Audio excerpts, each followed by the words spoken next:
Okay, welcome everyone. So we are going to discuss Code Forces round 844. We are going to see the solutions of problem A, B, C, and D. Vishnu, you can explain the solution of problem A. Okay.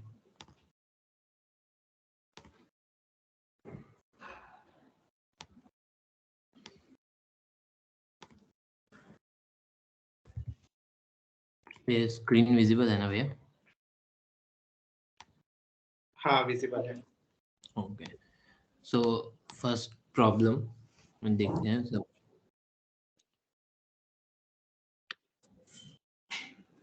Parallel projection था, तो इसमें एक house दिया हुआ है जो rectangular या cuboid का शेप में है. सो इसका जो फ्लोर था वो रेक्टेंगल है जिसका साइज है W इंटू डी. सो फ्लोर के हिसाब से कार्टेशियन प्लेन दिया हुआ है. सो ये वाला पॉइंट जो है इसको 0,0 माना गया है और इस वाले पॉइंट को W,0 माना है, इस वाले को W,D माना है और इस वाले को 0,D माना है. तो ऐसा हमें क्वेश्चन में दिया गया है कि फ्लोर पे एक लैपटॉप है जो A,B पॉइंट पे है और सीलिंग पे F,G पॉइंट पे एक प्रोजेक्टर है. नाउ हमें प्रोजेक्टर को लैपटॉप से कनेक्ट करना है through a wire such that wire ceiling से जा सकता है, वॉल से जा सकता है, सीलिंग से जा सकता है, वॉल से थ्रू जा सकता है और फ्लोर के थ्रू जा सकता है ऐसे, और वो स्ट्रेट ही जा सकता है, डायगोनली नहीं जा सकता. तो ऐसा करके हमें मिनिमम लेंथ बताना था, मिनिमम लेंथ ऑफ वायर हमें जो यूज आएगा वो बताना था. तो इसमें हम ऐसा कर सकते हैं कि अगर हमारे पास ये क्यूबॉइड दिया हुआ है तो थोड़ा जूम इन कर लेता हूँ. तो हमारे पास 4 तरीके हैं. एक तो मैं ऐसे करके जा सकता हूँ इसके पास, या ऐसे जा सकता हूँ, या फिर इस तरफ से जा सकता हूँ. लाइक मतलब अगर मैं चारों डायरेक्शन में जाऊं तो मैं उस एक F,G से A,B पहुंच सकता हूँ. और अगर मैं चारों का निकाल लूं और उनमें से मिनिमम ले लूं तो वही उन चारों में से एक आंसर होगा. सो वही मैंने किया है. तो उसमें मैं कोड में दिखा देता हूँ कि कैसे किया है वो चारों को कैलकुलेट. तो सबसे पहले मैंने 4 वेरिएबल बना लिए. तो सपोज मैंने सेलेक्ट किया कि मैं इस तरफ से जाऊंगा फर्स्ट. मींस लेट से कि मैं एक इसको लेफ्ट या फिर लेट सपोज इसको वेस्ट, नॉर्थ, ईस्ट और इस तरफ को साउथ बोल देता हूँ. तो अगर मैंने फर्स्ट साउथ वाले तरफ जाना है तो इतना तो क्लियर है कि अगर ये वाला साइड में ये 3 वाला है और ये वाला साइड मतलब इसको अगर मैं वाई एक्सिस बोल दूं और इसको एक्स एक्सिस बोल दूं तो एक्स एक्सिस वाला पार्ट तो सॉरी वाई एक्सिस वाला पार्ट तो मुझे कवर करना ही होगा इतना वाला. तो वो 3 है. तो इसीलिए मैंने यहाँ पे जी को ऐड कर दिया है. फिर मुझे ये अपना हाइट भी ट्रेवर तो करना ही पड़ेगा तो इसलिए मैंने एच ऐड कर दिया है. सेम वे जब मैं यहाँ पहुंच जाऊंगा तो मुझे बी ट्रेवर्स करना पड़ेगा और उसके बाद एफ और ए में जो एब्सोल्यूट डिफरेंस होगा उसको ऐड करना होगा. क्योंकि मैं ऑलरेडी इतना दूर हूँ ही तो बस मुझे जो एब्सोल्यूट डिफरेंस बचा रहेगा उतना ऐड करना होगा. तो ये सेम चीज मैंने चारों डायरेक्शन के लिए किया और उनमें से जो मिनिमम होगा वो मैंने प्रिंट कर दिया. आई थिंक ये वाला क्लियर है. और किसी का कोई दूसरा अप्रोच है तो वो बता सकता है. हाँ ठीक है, एक बार दिखाना फिर से कोड. हाँ भैया. ठीक है, F-A. ठीक है, सही है. ओके भैया. सो अब हम बी वाले में आ जाते हैं.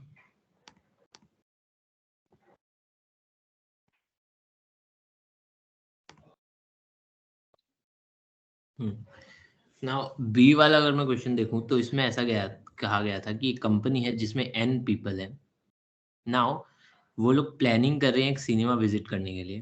बट थिंग इज कि मतलब हम वो चाहते हैं कि कोई भी सैड ना हो. और सैड होने की 2 कंडीशन है कि अगर ith पर्सन सिनेमा में जाएगा तो एटलीस्ट अदर पीपल होने चाहिए, नॉट इंक्लूडिंग हिम. मतलब एक्सक्लूडिंग हिम और अदर AI पीपल भी जाने चाहिए, या अगर वो नहीं जाएगा तो एटलीस्ट AI पीपल जाए देखने, तो वो सैड हो जाएगा। मीन्स मान लो कि वो गया और AI पीपल से कम लोग आए हैं उसके अलावा, तो वो सैड रहेगा।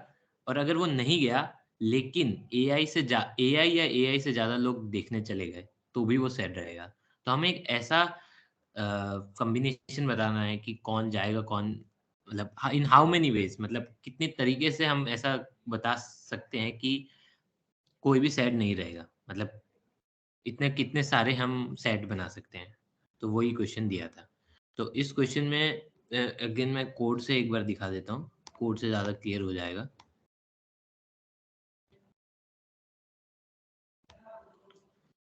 तो सबसे पहले मैंने इनपुट लिया है, उसके बाद अब क्योंकि देख इसमें मुझे मैटर नहीं करता कि कौन सा पर्सन कौन से इंडेक्स पे है, तो मैंने उसको सॉर्ट कर लिया पहले ही, क्योंकि इंडेक्स से हमें इतना मैटर नहीं कर रहा है इस केस में। और मैंने देखा कि मैं एक चीज देखा कि मैं हर एक पॉइंट, हर एक लाइक 0 से लेके n तक ट्रेवर्स कर रहा हूँ कि क्या 0 पीपल जाने से सेटिस्फाई हो जाएगा, क्या 1% जाने से सेटिस्फाई हो जाएगा। ऐसे करते करते मैं n तक जाके देख रहा हूँ कि क्या सिर्फ 0 जाने से भी हो जा रहा है, क्या 1 जाने से हो जा रहा है। ऐसे करते करते मैं जाके देख रहा हूँ। तो लेट्स सपोज हमारे ये एग्जांपल ले लेते हैं, ये वाला एग्जांपल लेते हैं।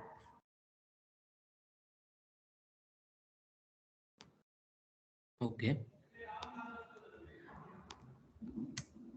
तो इसमें ये है, तो इसको मैंने अगर सॉर्ट कर लिया तो लेट्स सपोज मैं सॉर्ट कर लेता हूँ इसको यहाँ पे, तो कैसे आ जाएगा, ये हो जाएगा 0 2 3 3 6 6 7 7। नाउ ठीक है,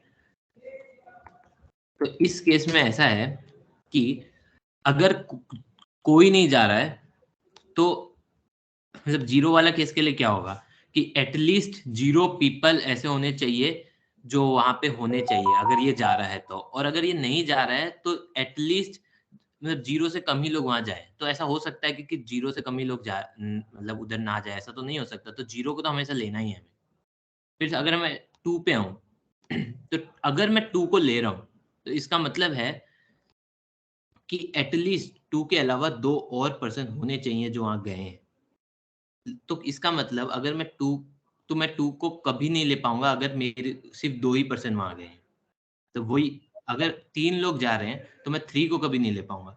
अगर 4 लोग जा रहे हैं तो मैं 4 को कभी नहीं ले पाऊंगा, क्योंकि अगर मैं 4 को ले रहा हूँ इसका मतलब 4 और पर्सन होने चाहिए। इसका मतलब टोटल नंबर ऑफ पीपल 5 हो जाएंगे, मतलब एटलीस्ट 5, 4 या 4 से ज्यादा ही होंगे।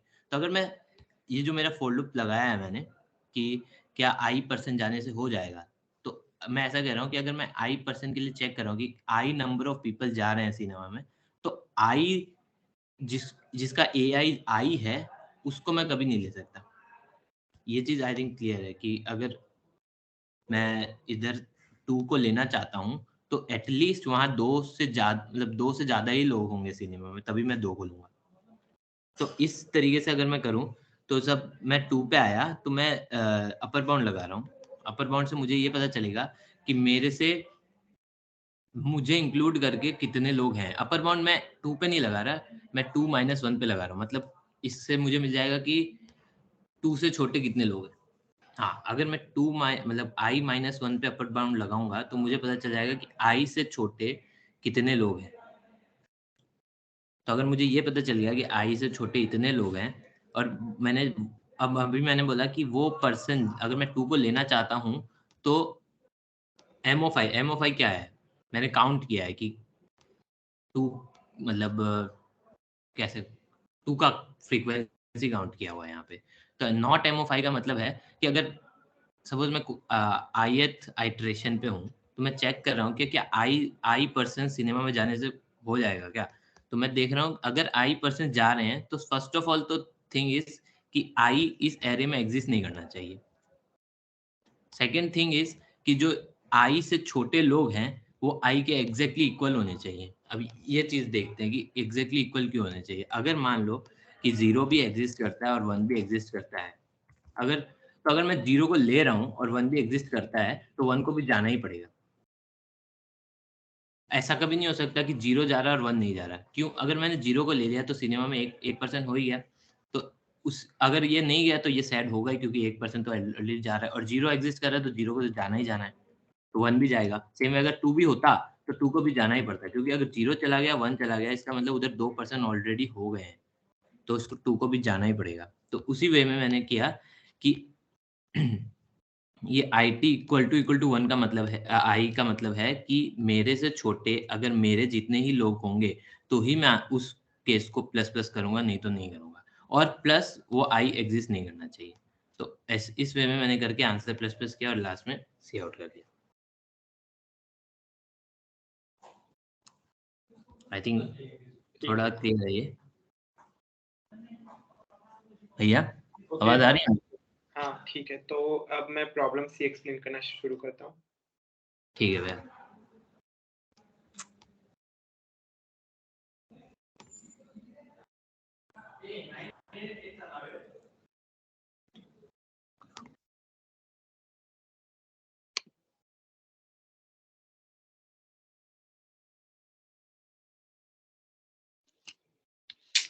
Problem C में we have been given a string. String is balanced अगर उसमें जितने भी कैरेक्टर्स हैं उनका काउंट जो है वो इक्वल होगा तो फिर that string is balanced. So for example इस string में this string is balanced क्योंकि एक ही कैरेक्टर है T. This string is not balanced क्योंकि इसमें W का काउंट 4 है बट 0 का काउंट 2 है। ये स्ट्रिंग भी बैलेंस्ड नहीं है क्योंकि इसमें C का काउंट 2 है, O का काउंट 2 है, D का काउंट सिर्फ 1 है। तो सारे कैरेक्टर्स के काउंट इक्वल होने चाहिए। तो हमें एक स्ट्रिंग S दिया हुआ है। हमें एक ऐसा स्ट्रिंग T पता लगाना है जो कि बैलेंस्ड हो और S और T दोनों स्ट्रिंग में मिनिमम कैरेक्टर डिफरेंस होना चाहिए। मिनिमम पोजीशंस पे कैरेक्टर डिफर करना चाहिए। ठीक है, तो in other words consisting of English that is different from the string S in as few positions as possible. The number of indices I such that Si not equal to Ti should be as small as possible. ठीक है, तो इसको हम ऐसे भी देख सकते हैं कि स्ट्रिंग S में हमें कितने स्ट्रिंग S में हम इसको इस प्रॉब्लम को ऐसे भी फ्रेम कर सकते हैं कि स्ट्रिंग S में हम किसी भी कैरेक्टर को चेंज कर सकते हैं किसी दूसरे कैरेक्टर में। तो मिनिमम कितने चेंजेस हमें करने की ज़रूरत है ताकि स्ट्रिंग ब्यूटीफुल हो जाए और जो फाइनल स्ट्रिंग होगा चेंजेस करने के बाद वो स्ट्रिंग भी साथ में प्रिंट करना है। इस प्रॉब्लम को ऐसे भी फ्रेम किया जा सकता है, दोनों एक ही चीज़ है। तो जैसे हेलो है, इसमें सारे कैरेक्टर्स का काउंट एक एक्सेप्ट एल जो है वो 2 बार प्रेजेंट है। तो जो दूसरा एल है उसको हम किसी भी कैरेक्टर से रिप्लेस कर सकते हैं जो स्ट्रिंग में नहीं है। एन से रिप्लेस कर सकते हैं, ए बी से सी इनसे भी रिप्लेस कर सकते हैं। सारे कैरेक्टर्स का काउंट 1 हो जाएगा। So this is the beautiful string. कोई सा भी ब्यूटीफुल स्ट्रिंग प्रिंट कर सकते हैं। HELNO HELAO भी प्रिंट कर सकते थे, BO भी कर सकते थे। कोड फोर्सेस में क्या किया, सारे कैरेक्टर्स का काउंट 2 कर दिया। O का भी काउंट 2 है, ठीक है, सारे कैरेक्टर्स का काउंट 2 है। अब जैसे कि ये थर्ड सैंपल है, थर्ड टेस्ट केस में क्या किया, E का काउंट 4 कर दिया, ठीक है। सिक्स्थ वाले में सबका काउंट 2 ही है तो आंसर 0 होगा and the final string is equal to the initial string. तो इसमें हम ऐसा सोच सकते हैं, इसमें हम पहले तो इसको फिक्स कर सकते हैं, कोई भी कैरेक्टर कितनी बार अपीयर होगा उसका काउंट क्या होगा स्ट्रिंग में, उसको फिक्स कर सकते हैं। उसको फिक्स करने के बाद पता लगा सकते हैं कितने मिनिमम ऑपरेशंस लगेंगे ताकि स्ट्रिंग में सारे कैरेक्टर्स का काउंट उसके बराबर हो जाए। So let's say count is the count character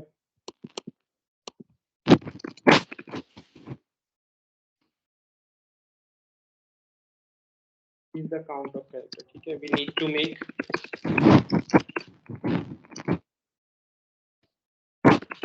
solve the character count equal to t। ठीक है। तो पहला चीज जो हम चेक कर सकते हैं वो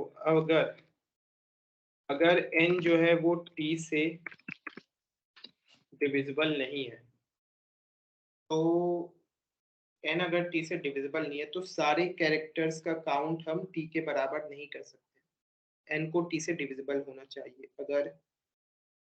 अगर 6 कैरेक्टर्स हैं इन टोटल स्ट्रिंग में, तो हम 6 के अलावा लेट्स से 7 कैरेक्टर्स हैं टोटल स्ट्रिंग में, तो सारे कैरेक्टर का काउंट हम 2 नहीं कर सकते, क्योंकि 7 जो है 2 का मल्टीपल होना चाहिए।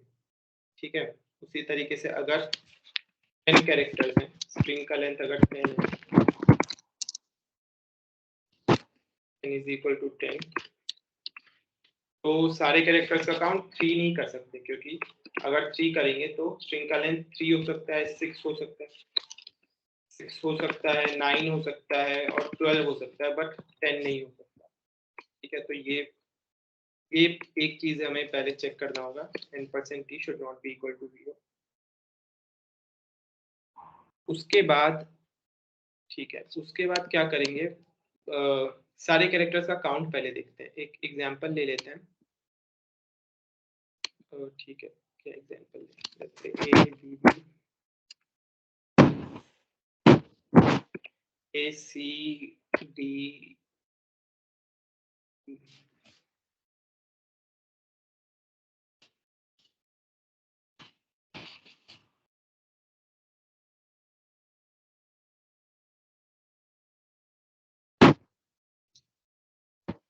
is equal to 10।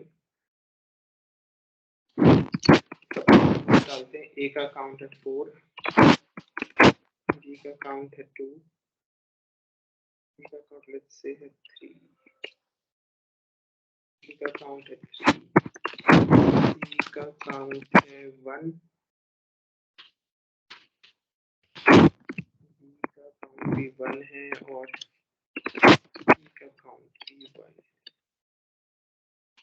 इससे अच्छा C का काउंट 2 कर देते हैं। ठीक है, फिर रहने देते हैं 2।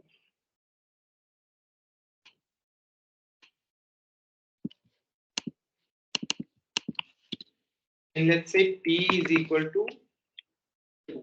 क्या 2 कर सकते हैं? हम P को 2 कर सकते हैं, क्योंकि n% 2 is equal to 0, 2 से डिविजिबल है। तो अब हमें सारे कैरेक्टर्स का काउंट 2 के बराबर करना है। ठीक है, तो पहले देखते हैं किस कैरेक्टर का काउंट 2 से बड़ा है। तो कैरेक्टर A का काउंट 2 से बड़ा है, तो कैरेक्टर A के काउंट को 2 बनाना होगा। तो यहाँ पे कोई भी 2 पोजीशंस जहाँ पे A है उसको चेंज करना होगा। कैरेक्टर B का काउंट 3 है, बट हम 2 बनाना चाहते हैं, तो किसी एक B को चेंज करना होगा। फिर कैरेक्टर C का काउंट 1 है, तो क्या होगा कि ये जो है वो 2 बन जाएगा, ये भी 2 बन जाएगा। फिर C को 2 बनाने की कोशिश करेंगे, तो किसी एक पोजीशन पे जहां C नहीं है वहां C बनाने की कोशिश करेंगे, तो C का काउंट भी 2 हो जाएगा। फिर सेम D के लिए और D के लिए चीज फॉलो करेंगे। तो ये ठीक है।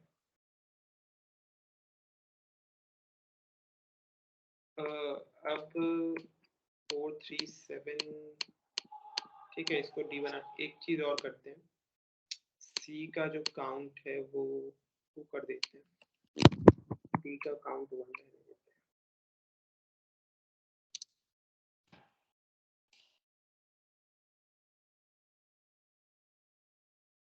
ठीक है, और यहाँ पे तो अब क्या होगा कि अब देखोगे B को भी 2 बनाना है, C को भी 2 बनाना है, D को भी 2 बनाना है, बाकी जो कैरेक्टर्स हैं उनका काउंट है।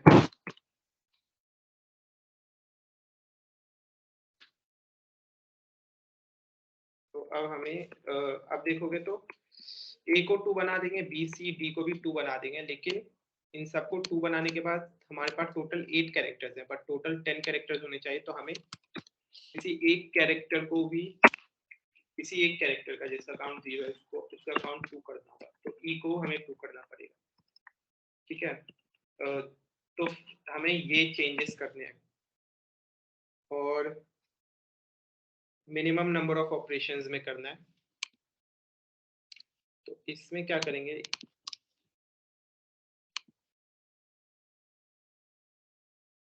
ठीक है। तो इसमें पहले ये देखते हैं कि कौन से t इज इक्वल टू 2 है, n इज इक्वल टू 2, तो हमें कितने कैरेक्टर्स चाहिए, नंबर ऑफ कैरेक्टर्स हमें कितने चाहिए। The number of characters that we need is equal to k is equal to n by t, ठीक है। n by t के बराबर होगा, इतने कैरेक्टर्स तो हमें चाहिए, तो 5 कैरेक्टर्स हमें चाहिए। अब वो 5 कैरेक्टर्स कौन से होने चाहिए, क्या हम ये पता लगा सकते हैं, क्या हम ये 5 कैरेक्टर्स को फिक्स कर सकते हैं। तो जो भी 5 कैरेक्टर्स जिनका काउंट सबसे मैक्सिमम था पहले, वो 5 कैरेक्टर्स हम ले सकते हैं। जैसे यहाँ पे A B C D E ये 5 कैरेक्टर्स हैं, इनका काउंट मैक्सिमम है, तो ये 5 कैरेक्टर्स हम ले सकते हैं और इन 5 कैरेक्टर्स का काउंट 2 के बराबर करने की कोशिश कर सकते हैं। तो हमारी स्ट्रैटेजी है पिक कैरेक्टर मैक्सिमम काउंट। पहला स्टेप ये होगा, दूसरा स्टेप होगा अब हम सिर्फ मिनिमम ऑपरेशन पता लगाने पे फोकस करते हैं। स्ट्रिंग को चेंज करने की कोशिश नहीं करेंगे, हम बस मिनिमम ऑपरेशन जिससे सारे कैरेक्टर्स का काउंट t के बराबर हो जाए, सिर्फ वो पता लगाने की कोशिश करते हैं। तो हमें दिखेगा कि 4 को हमें 2 बनाना है, तो 2 ऑपरेशंस करने की जरूरत है। 3 को भी 2 बनाना है, तो 2 ऑपरेशंस और करने की जरूरत है। एक ऑपरेशन करने की जरूरत है, 2 तो 2 ही रहेगा। फिर 1 को 2 बनाना है, तो यहाँ पे एक ऑपरेशन करने की जरूरत है। अब देखो यहाँ का जो एक ऑपरेशन है और यहाँ पे हमने टोटल 3 ऑपरेशंस किए थे, ए और बी पे टोटल 3 ऑपरेशंस किए थे। तो इसका जो ऑपरेशन होगा और ये जो डी पे जो ऑपरेशन करेंगे वो मैच कर सकता है, ठीक है। ऐसा कर सकते हैं कि ए जो कोई एक ए था उसको हमने डी बना दिया, तो उससे क्या होगा, इसका भी इस पे भी एक ऑपरेशन हो जाएगा, ए पे भी एक ऑपरेशन हो जाएगा और डी पे भी एक ऑपरेशन हो जाएगा, दोनों पे ऑपरेशन हो जाएगा। 4 जो है वो 3 बन जाएगा, 1 जो है वो 2 बन जाएगा, ठीक है। तो यानी कि यहाँ पे ऑपरेशंस जो हैं वो एक बार में 2 कैरेक्टर्स पे हो सकते हैं। तो हमें फिर ऑपरेशंस पता लगाना है, टोटल मिनिमम ऑपरेशंस कितने लगेंगे। तो ऐसा कर सकते हैं कि ये तो हमें पता है कि ए का जो काउंट है वो 2 से ज़्यादा है, बी का काउंट भी 2 से ज़्यादा है। तो ए पे जितने ऑपरेशंस लगेंगे, बी पे जितने ऑपरेशंस लगेंगे वो डिफरेंट होंगे। ऐसा नहीं होगा कि ए और बी दोनों पे ही ऑपरेशन लग जाए कोई, ठीक है। जो ऑपरेशन ए पे लगेगा वो बी पे नहीं लग सकता। तो हम ऐसा कर सकते हैं, इसके लिए जो ऑपरेशंस हमें चाहिए वो चाहिए कि इसके ऑपरेशन को हम ऐड करेंगे और बी पे जो ऑपरेशन लगे होना चाहिए 1 उसको ऐड करेंगे। इस पे तो ऑपरेशन हो नहीं रहा। अब देखो डी के ऑपरेशन को हम लोग ऐड नहीं करेंगे और ई के भी ऑपरेशन को हम लोग ऐड नहीं करेंगे, क्योंकि डी और ई पे ऑपरेशन कहाँ से होगा, ऑपरेशन इन दोनों जगह से ही होने वाला है, ठीक है। लेकिन ऐसा भी हो सकता था, लेकिन कुछ ऐसा भी हो सकता था कि ए जो है वो लेट्स से टी जो है वो इंस्टेड ऑफ 4 कुछ होता है, ठीक है। और ए जो है वो फिर 7 रखते हैं, बी को 6 रखते हैं, वो एक तीन ऑपरेशन में 4 के बराबर हो जाएगा। फिर यहाँ पे 3 रखते हैं, ये एक ऑपरेशन में जाएगा, यहाँ पे 2 रखते हैं, ये भी एक ऑपरेशन में जाएगा।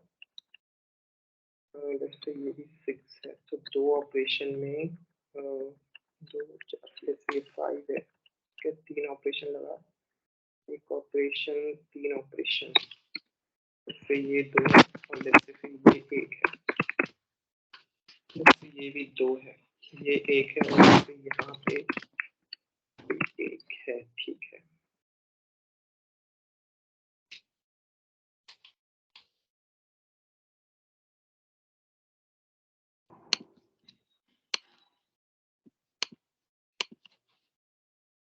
ठीक है, तो this is the case that we have.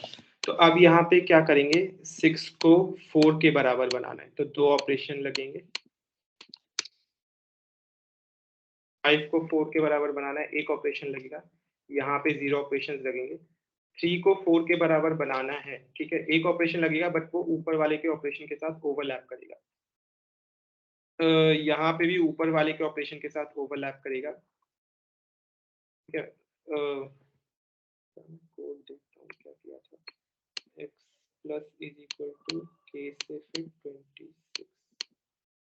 Okay, देखो अब ये 4 है और लेट्स से कि n, ये जो k है वो 5 है। ठीक है, 5 कैरेक्टर्स के ऊपर हमें ऑपरेशन करना है।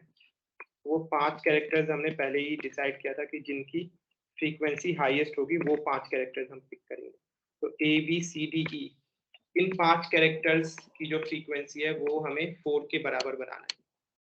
इसके ऊपर तो 2 ऑपरेशंस करने ही पड़ेंगे, इसके ऊपर एक ऑपरेशंस करने ही पड़ेंगे।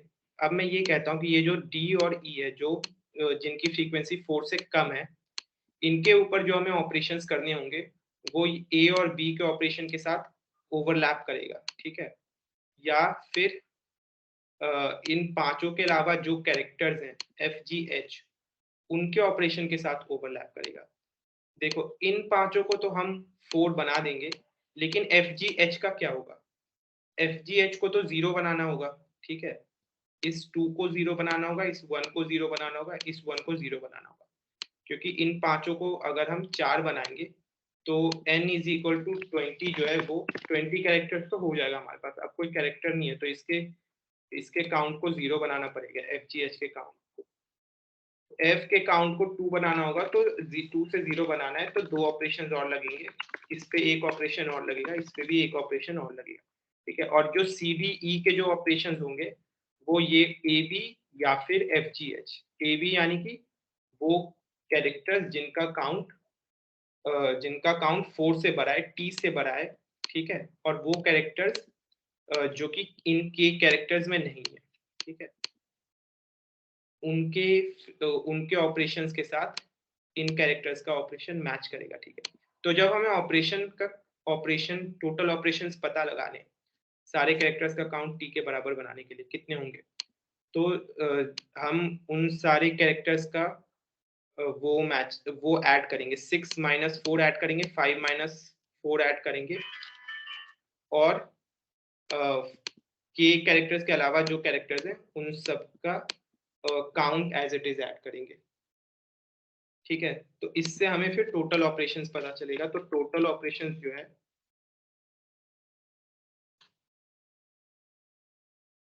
टोटल ऑपरेशंस हो जाएगा 2 1 3 3 6 7। ठीक है, 7 ऑपरेशंस में कर सकते हैं।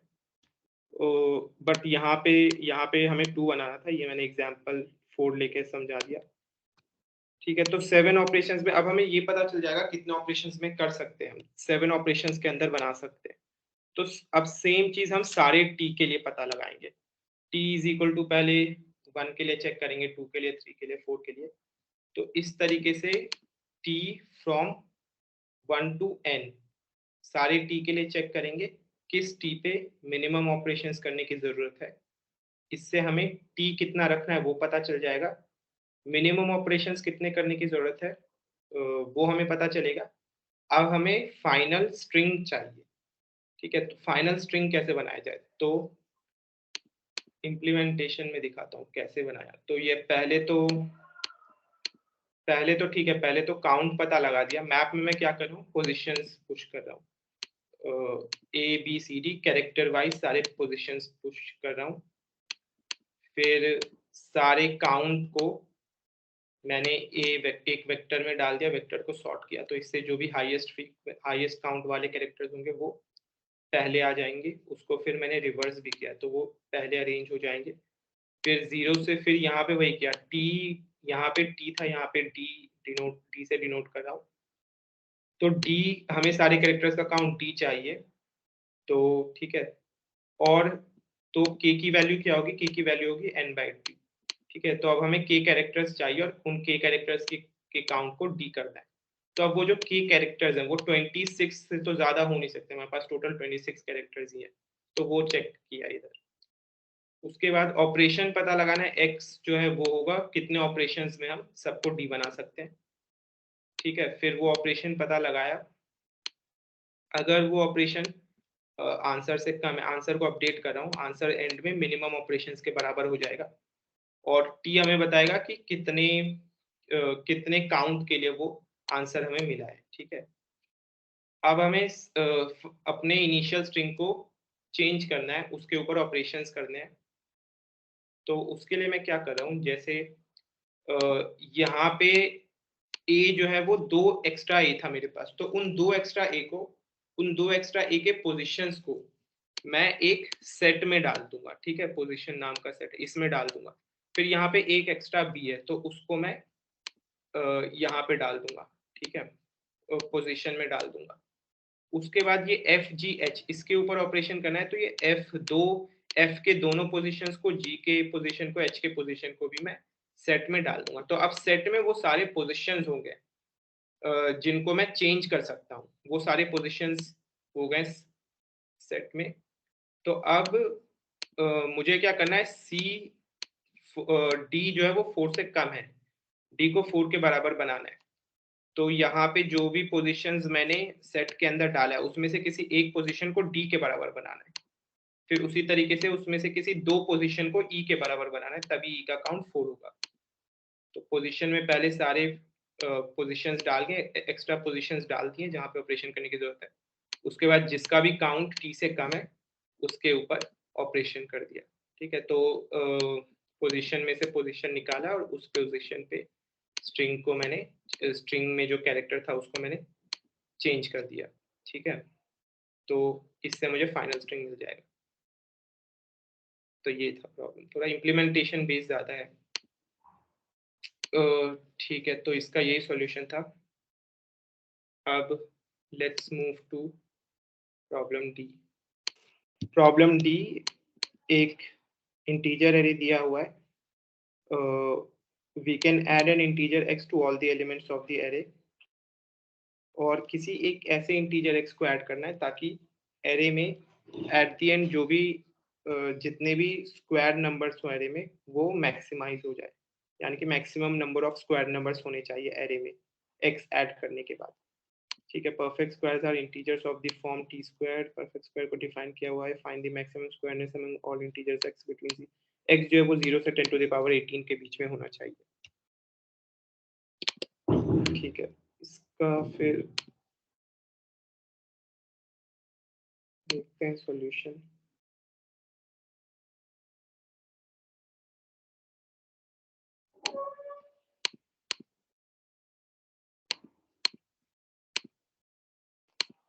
अच्छा, तो अब इसमें जैसे ये है, इसको देखते हैं। 2 6 13 22 97 1 6 13 22 97।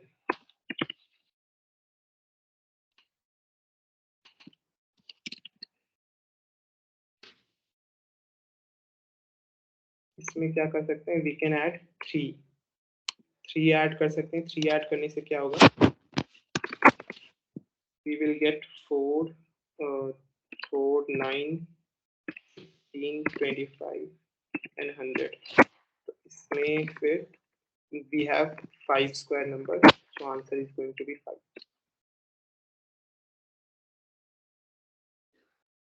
ठीक है। तो इसमें जो ब्रूट फोर्स वाला सॉल्यूशन है वो ऐसा है, एक्स में आइटरेट कर सकते हैं फ्रॉम एक्स की वैल्यू लेकिन बहुत ज्यादा है 10 टू द पावर 18। अगर एक्स की वैल्यू कम होती एक्स में आइटरेट कर सकते थे, एक्स को सारे वैल्यू में ऐड कर सकते थे, देख सकते थे कितने स्क्वायर नंबर्स हैं। अब इसको फिर ऑप्टिमाइज कैसे किया जाए, तो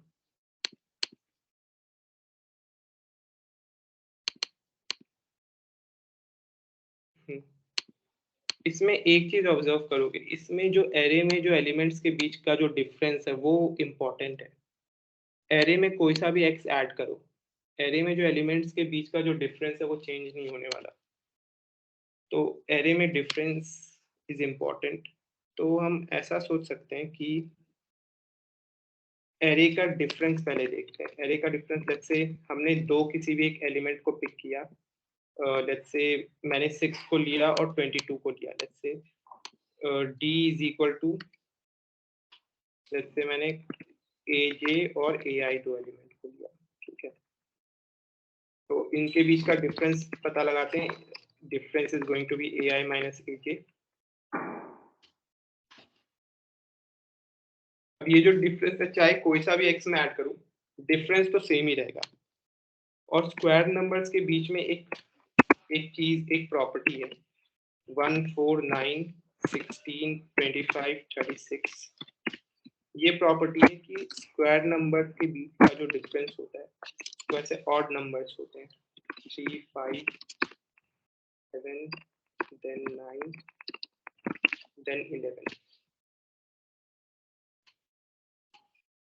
तो सपोज ए जे जो है, ए आई जो है वो कोई स्क्वायर नंबर बन रहा है, let's say X I into X I, और ए जो है वो कोई दूसरा स्क्वायर नंबर बन रहा है, एक्स जे इंटू एक्स जे। हमने कुछ ऐड किया पूरे एरे में, हमें नहीं पता क्या ऐड किया, लेकिन वो ऐड करने के बाद ए आई भी एक स्क्वायर नंबर बन रहा है, ए जे भी एक स्क्वायर नंबर बन रहा है। ए आई लेट से एक्स आई इंटू एक्स आई बन रहा है, ए जे लेट से एक्स जे इंटू एक्स जे बन रहा है, ठीक है। तो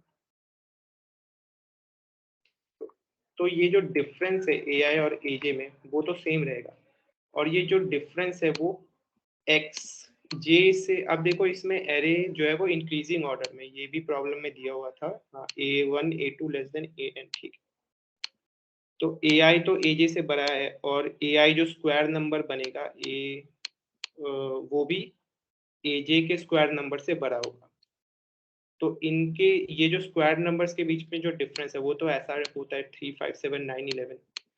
बोल सकते हैं कि ये जो डिफरेंस है ये ऑड नंबर से, और ये एक अरिथमेटिक प्रोग्रेशन फॉलो कर रहा है जिसका कॉमन डिफरेंस 2 है, ऐसा भी हम बोल सकते हैं। लेट्स से ये जो एक्स आई इंटू एक्स आई है ये 36 है, और एक्स जे इंटू एक्स जे है, लेट्स से ये 9 है, ठीक है। तो 9 और 36 के बीच में ये सारे डिफरेंसेस है, 7 9 11। अगर ये डिफरेंसेस है तो इसका जो सम है वो डी के बराबर है। तो हम डी को ऐसा लिख सकते हैं, डी को हम लिख सकते हैं लेट्स से एक्स आई और एक्स जे के बीच में m number of m total numbers हैं, ठीक है, एम डिफरेंसेस है total.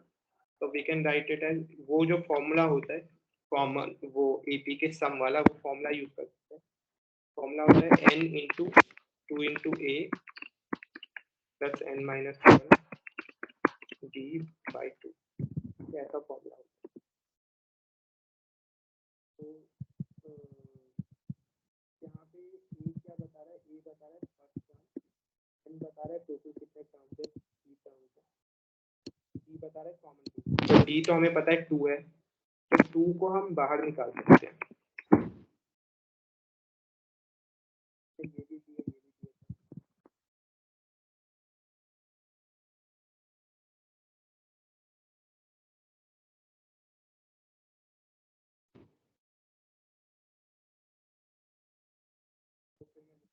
m into 2 into f plus m minus 1 into 2 by 2। मैं 2 को, अब यहाँ पे भी 2 है, यहाँ पे भी 2 है, 2 को बाहर निकाल सकता हूँ, और डिवीजन में जो 2 है उससे मैं हटा सकता हूँ, क्रॉस कर सकता हूँ। सो m into then I m into f plus m minus 1, ऐसा कुछ मुझे मिलेगा। यहाँ पे भी देखोगे, यहाँ पे m की जगह मैंने t लिखा है, m की जगह t लिखा है।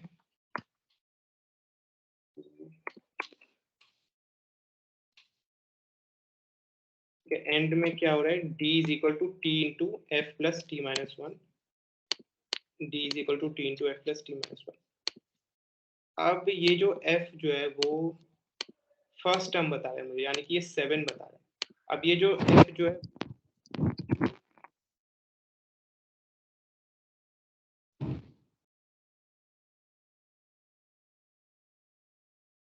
जो कंसेक्यूटिव स्क्वायर नंबर्स के बीच में जो डिफरेंस है वो ऑड होता है, तो f जो है वो ऑड होना चाहिए, पहली चीज।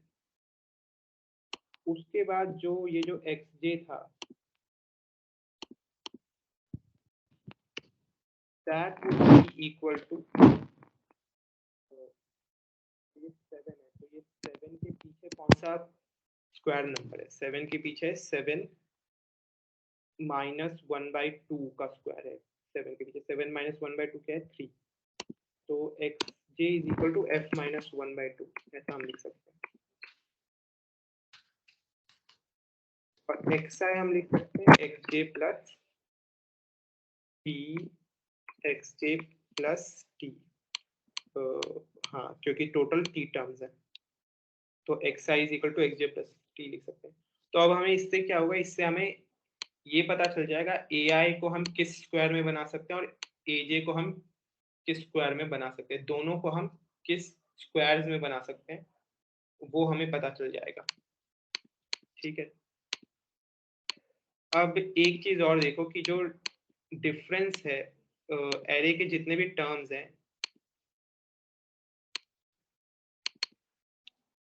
ये मैं नेक्स्ट स्लाइड में करता हूँ। ai जो है वो less than 10 to the power 9 है। अब ये सबसे इंपॉर्टेंट ऑब्जर्वेशन है, तो जो भी डिफरेंस होगा that is aj minus ai वो भी less than 10 to the power 9 होगा। तो डिफरेंस 10 टू द पावर 9 है, तो ये जो t है डिफरेंस में, ये जो t है that t can only be up to around 10 to the power 9 का रूट, उसी के बराबर हो सकता है। यहाँ पे देखोगे, यहाँ पे 2 t मल्टीप्लीकेशन में, एक t यहाँ है एक t यहाँ है।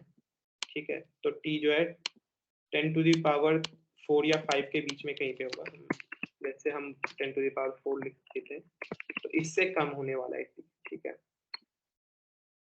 t इससे कम होगा, तो अब हम लोग t के ऊपर आइट्रेट करने की कोशिश कर सकते हैं।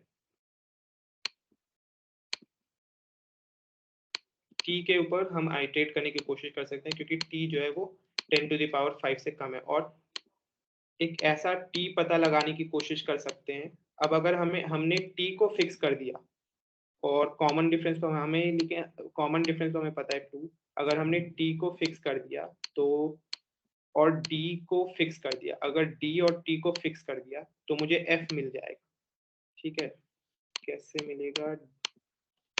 d is equal to t into f plus t minus 1, तो इससे मैं लिख सकता हूँ equal to d by t plus 1 minus t plus 1, ऐसा मैं लिख सकता हूँ। तो अगर मैं d fix t we will get here, तो d को हम फिक्स कर सकते हैं, t को फिक्स कर सकते हैं, तो हमें t मिल जाएगा। और d को कैसे फिक्स कर सकते हैं? d को फिक्स करने के लिए iterate on i and j। ठीक है, अब देखोगे i और j में अगर हम आइट्रेट करेंगे तो मैक्सिमम में 50 इंटू 50 आइट्रेशन करनी पड़ेगी। ठीक है, और अगर हम t को फिक्स करते हैं तो हमें maximum 10 to the power 5 operation करने पड़ेंगे। ठीक है, तो अगर हम ऐसा सॉल्यूशन बनाते हैं d into T into T का, तो 50 इंटू 10 टू द पावर 5, इतने मैक्सिमम ऑपरेशंस लगेंगे जिसमें हमारा सॉल्यूशन पास कर जाएगा। तो इस टाइम कॉम्प्लेक्सिटी का सॉल्यूशन बनाना है, तो देखते हैं।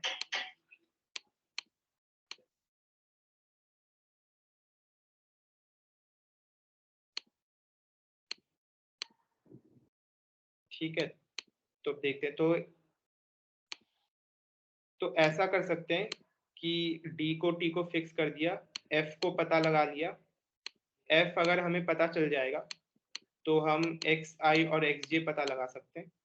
और xi और xj के ऊपर कुछ dp टाइप का हम सॉल्यूशन लगा सकते हैं। dp टाइप का सॉल्यूशन कैसे, हम ऐसा लिख सकते हैं dp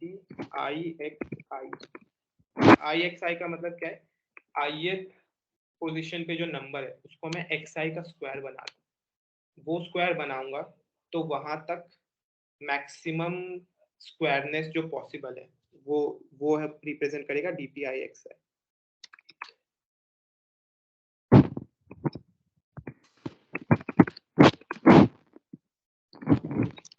maximum squareness till I if ai is equal to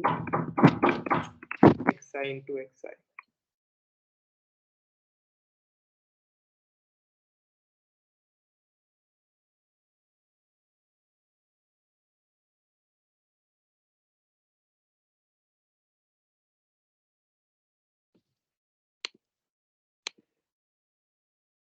ठीक है, तो ये dpi dpixi represent करेगा, then I can write dpixi is equal to maximum among all dpj xj,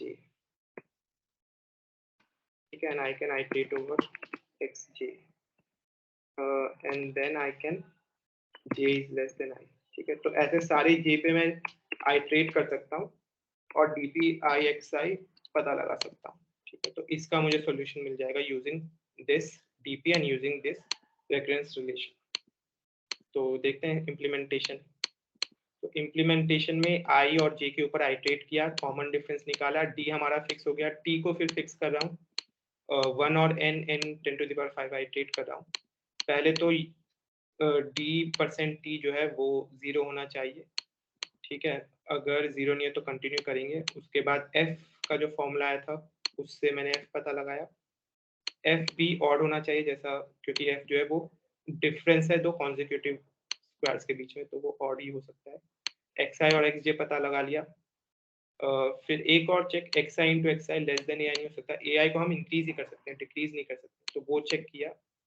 फिर यहाँ पे dp के वैल्यूज को मैं मैप में स्टोर कर रहा हूँ। ठीक है, फिर यहाँ पे dp ixi is equal to maximum 2ll लिया है क्योंकि ठीक है, और यहाँ पे मैंने मैक्सिमम ले लिया। ठीक है, ये 2 इसलिए है क्योंकि मैं यहाँ पे कुछ इनिशियलाइज नहीं कर रहा, तो अगर मुझे ऐसे 2 xi xj मिल जाते हैं तो आंसर मेरा 2 होगा, तो इसीलिए मैंने 2 यहाँ पे डाल दिया। आंसर को इनिशियली 1 से इनिशियलाइज किया क्योंकि किसी ना किसी एक नंबर को तो स्क्वायर बना ही सकते हैं, और फिर क्योंकि मल्टीपल टेस्ट केसेस है तो और ये मैप ग्लोबल है तो मैप को क्लियर किया, आंसर प्रिंट कर दिया। तो ये था इसका सॉल्यूशन। तो इसमें बस यही है, इसमें कुछ ऑब्जर्वेशन करना था, इसमें 10⁻18 जो पॉसिबिलिटीज है उसको रिड्यूस करना था और फिर डीपी यूज करके सॉल्व करना था। ओके।